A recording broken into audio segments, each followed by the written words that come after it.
코로나19로 늘어난 생활 폐기물들, 환경부는 최근 이를 줄이기 위한 환경 규제에 고삐를 재고 있는데요.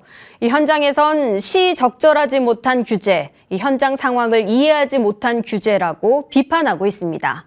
김소연 기자입니다.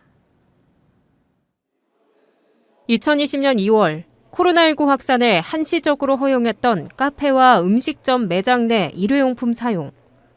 늘어난 폐기물에 2년 만에 규제가 다시 시작됐습니다. 환경부는 오늘부터 매장 내 일회용품 사용을 금지하기로 했습니다.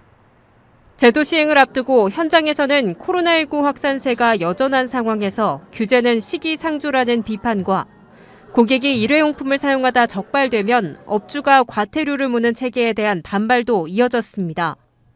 결국 환경부는 지난달 29일 한 발 물러서 현실적인 부분을 고려해 계도 기간을 두고 과태료 부과 등 처벌도 유예했습니다. 매장 내 일회용품 사용 금지에 대한 규제는 계도 기간 적용으로 마무리가 됐지만 업계에서는 당장 6월부터 시행 예정인 일회용품 보증금 제도에 대한 우려가 더 커지고 있습니다. 오는 6월 10일 시행 예정인 일회용컵 보증금제는 전국 매장 수 100개 이상인 카페, 패스트푸드점 등에서 일회용컵 사용 시 300원의 보증금을 내는 것이 골자입니다. 일회용컵을 반환할 경우 매장에서 보증금을 현금 등으로 반환받을 수 있습니다. 하지만 업계에서는 현재 나온 지침은 매장 상황을 전혀 반영하지 못하고 있다고 지적합니다. 컵이 그러니까 나가고 들어가고 하는 거잖아요. 그 과정에 이제 인력 소모가 많으니까 어려움이 있을 거라고 예상이 되고, 그다음에 이제 또 돈이 왔다 갔다 하지 않습니까? 300원이라도 왔다 갔다 하니 거기에 대해서도 이제 충돌이 이제 벌어질 거라고 예상이 되고요.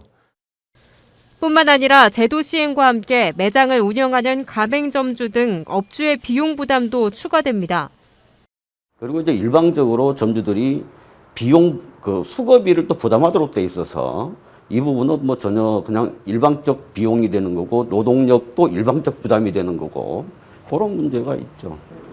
아마 이 310원 정도의 부담이 될 걸로 보입니다. 그리고 업계에서는 일회용품 절감이라는 목표에 대해서는 공감하지만 온전히 책임을 가맹점주에 지우는 것은 옳지 못하다고 말하고 있습니다.